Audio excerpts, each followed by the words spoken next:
Hello viewer, আসসালামু আলাইকুম।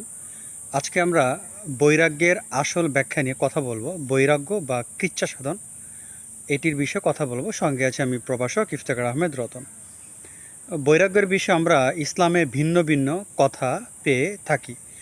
অনেকে বলেন যে ইসলামে বৈরাগ্য নেই, কারণ আমাদের প্রিয় নবী হজরত মুহাম্মদ সাল্লাল্লাহু সাল্লাম এবং তার সাহাবীগণ কখনোই বৈরাগ্য অবলম্বন করেননি। তারা সংসার করেছেন, তারা বিয়ে করেছেন, সংসার করেছেন, তারা সমাজের আর দু চারটা লোকের মতোই তারা জীবনযাপন করেছেন। তারা তো কখনো বৈরাগ্য অবলম্বন করেনি। সো ইসলাম বৈরাগ্যকে সমর্থন করে না। আবার যারা বৈরাগ্যের পক্ষে কথা বলেন, তাদের যুক্তি হচ্ছে কি, যে ইসলামী জগতে আমরা অনেক বড় বড় সুফি সাধক পেয়ে থাকি। তাদের জীবনী পড়লে জানা যায় তারা বৈরাগ্য সাধনার মাধ্যমে মহান আল্লাহ তাআলার নৈকট্য অর্জন করেছিলেন। তারা অনেক কৃচ্ছা সাধন করেছিলেন। প্রয়োজন ছাড়া কখনো তারা কোনো কাজ করতেন না। বৈরাগ্য মানে আপনারা সবাই ভালো করে জানেন, মানে কৃচ্ছা সাধন বা বৈরাগ্য। এখন এই দুই দুই ধরনের মতবাদ আমরা পেয়ে থাকি, যে অনেক সুফি সাধক বৈরাগ্যবাদ অবলম্বন করেছিলেন এবং এই প্রক্রিয়া তারা মৃত্যুর আগ পর্যন্ত মেনটেন করেছিলেন। এইভাবে তারা মহান আল্লাহ তাআলার নৈকট্য অর্জন করেছেন। অন দ্য আদার হ্যান্ড, আমাদের মহানবী সাল্লাল্লাহু আলাইহি ওয়াসাল্লাম এবং তার সাহাবীগণ কখনো বৈরাগ্য অবলম্বন করেননি। এখন সঠিক কোনটা, আর এই দুটোর মধ্যে আমরা অ্যাডজাস্ট কিভাবে করব? যেহেতু মহানবী সাল্লাল্লাহু আলাইহি ওয়াসাল্লাম এবং সাহাবীদের উপরে কথা বলার রাইট এই পৃথিবীতে কারোই নেই, কোনো মুসলমানের এই রাইটটা নেই, কারণ তারা এই জগতের সর্বশ্রেষ্ঠ মানুষ। তাদের চাইতে বেশি আদর্শবান কেউ হতে পারে না। তাহলে এই দিক থেকে যদি চিন্তা করা হয়, তাহলে সুফিবাদের যে বৈরাগ্য আছে সেটা কিন্তু, তার যুক্তি কিন্তু এখানে খণ্ডিত হয়। কিন্তু সুফিদের যে বৈরাগ্যটা, সেটা কি আসলে তাহলে মিথ্যা? আমি এই বিষয়টা একটু ব্যাখ্যা করার জন্য চেষ্টা করব। আসলে মহানবী সাল্লাল্লাহু আলাইহি ওয়াসাল্লাম বৈরাগ্য অবলম্বন করেননি, এটিও সঠিক।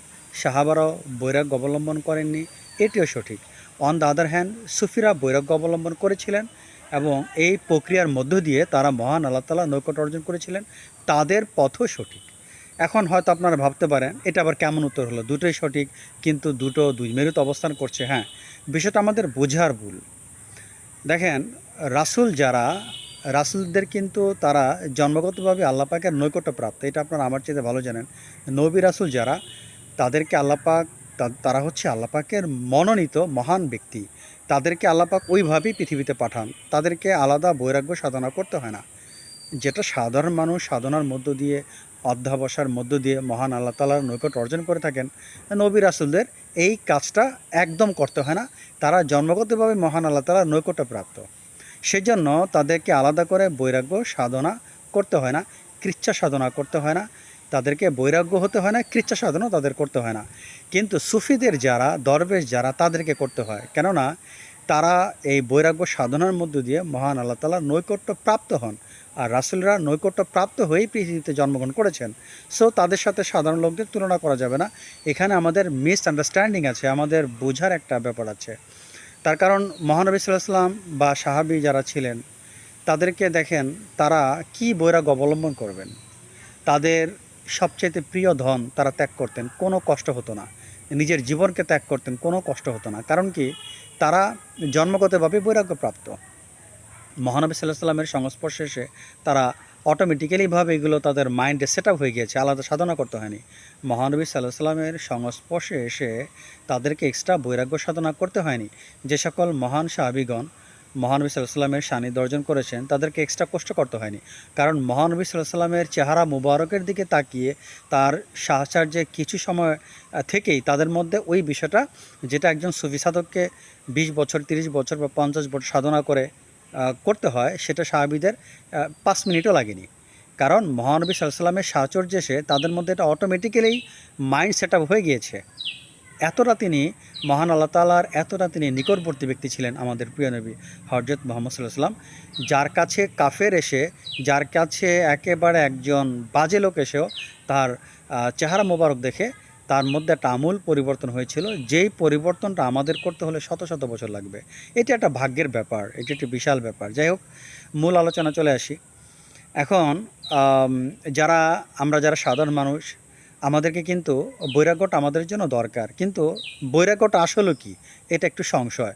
বৈরাগ্য বলতে কি ছেঁড়া কাপড় পরা, অনাহারে থাকা, মাটিতে ঘুমানো, রাস্তায় জীবনযাপন করা, ফ্যামিলি থেকে দূরে থাকা, বনে জঙ্গলে বসবাস করা।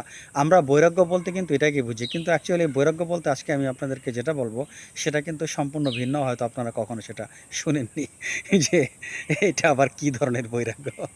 শোনেন, বৈরাগ্যর বিষয়টা হচ্ছে সম্পূর্ণ একটা মানসিক বিষয়।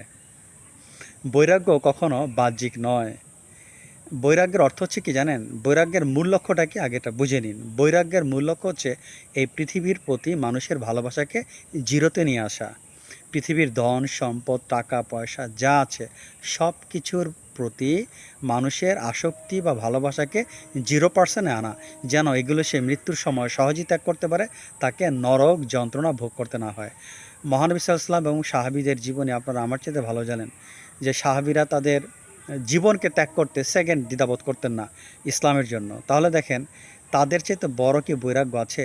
এই মেন্টালিটি অর্জন করতে গেলে আমাদেরকে 100 বছর বৈরাগ্য অর্জন করতে হবে। 100 বছর যদি আমরা কৃচ্ছা সাধন করি, তারপরও তাদের পায়ের কাছে আমরা যেতে পারবো না। তাদের ত্যাগ এত সিরিয়াস ছিল, নিজের জীবনকে তারা বাজি রেখে মহানবী সাল্লাল্লাহু আলাইহি ওয়াসাল্লামের সাথে তারা চলাফেরা করতেন। সেটি ওই পর্যায়ে আমাদের আসতে হলে আমার মনে হয় আসলে আমাদের মনে হয় 500 বছর বৈরাগ্য সাধনা করতে হবে।